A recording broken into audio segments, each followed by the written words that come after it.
Well, let's talk about this this first story, and we have this from CNN of all outlets.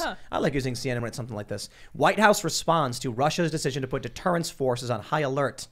They say White House Press Secretary Jen Psaki said Sunday that Russian President Vladimir Putin's decision to put Russia's deterrence forces, which include nuclear arms, on high alert, are part of a wider pattern of unprovoked escalation and manufactured threats from the Kremlin.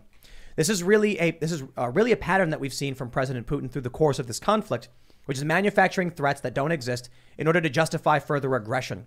And the global community and the American people should look at it through that prism, Psaki told ABC's George Stephanopoulos on This Week. Well, the news there is that in response to the sanctions, the escalation, and I guess what Putin says is aggressive language towards Russia, they've put all of their forces on high alert, which includes nuclear weapons. And then you had this guy on Russian TV who said, what's the point? Something like, what's the purpose of the world without Russia in it? And then said, we've got 500 nuclear submarines. We can launch these warheads and, you know, we could basically wipe out NATO and the U.S. I guess the question is saber rattling, hyperbole, or should we all go hide in the basement? There's absolutely going to be nukes dropped. You think so? Hassan Piker just said there wouldn't.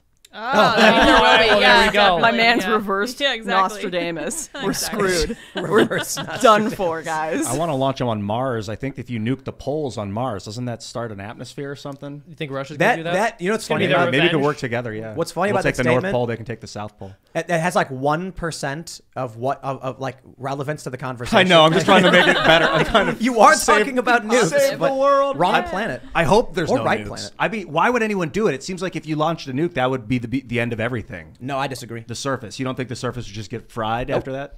I U.S. did it. They got away with it. Drop a few cheeky That was nukes. before anyone else had one. That was before ICBM. So look, the fear is mutually assured destruction, right? Not real. I don't believe in it. I don't think it's a Really? real thing. So you guys ever see that movie with what was it, Matthew Broderick? No, War Games. War Games, yeah, Matthew Oh, yeah, Broderick. Yeah, it Matthew was. Broderick. And like Early all 80s. the missiles are like flying in the air or whatever. And then there was G.I. Joe. You guys ever see the G.I. Joe?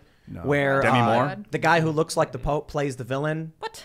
No, I didn't see Yeah, that. Is it oh, a the cartoon? guy from Game of Thrones, who was the priest guy, plays a villain, and then he's like, the U.S. fires their nukes, and then so then every other country is like, what are you doing? And they all fire the nukes, and they see all the nukes in the air, and then the Cobra guy masquerading as a president blows up the U.S. nukes, so then everyone else does. Mutually assured destruction makes no sense to me, right? Let me ask you a question, Lauren. Let me ask you a question.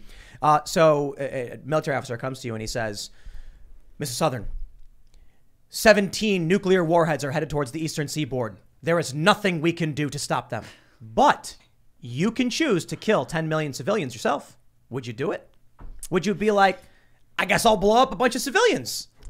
You know, if I was a little more bitchy and spiteful, maybe, but you know, maybe no, not me. Well, It depends on how the Patreon lawsuits Well, come but along. think about it. yeah. It would be like, Which cities are we talking about? Do I Just, get to like- pick and choose? let's just say, you know, like Russia's fired a bunch of nukes at the eastern seaboard of the United States. Vancouver and Toronto included, I guess, because, you know, Canada. You can't stop it, but you can kill Russian civilians. Would you do it? I don't think. Yeah, I don't think. I don't people know. would do Here's it. the thing. I don't know if she would, but someone would. Yes, that's a And good point. I think that threat exists in the mind of anyone who's considering launching nukes in the first place. But you guys ever hear that story about the Russian submarine dude? They got a false alarm Yes. that a Yeah. nuke was Yeah. fired, I did. and he refused to fire. Save Yeah. the world. That I think that's more indicative of what a person would do.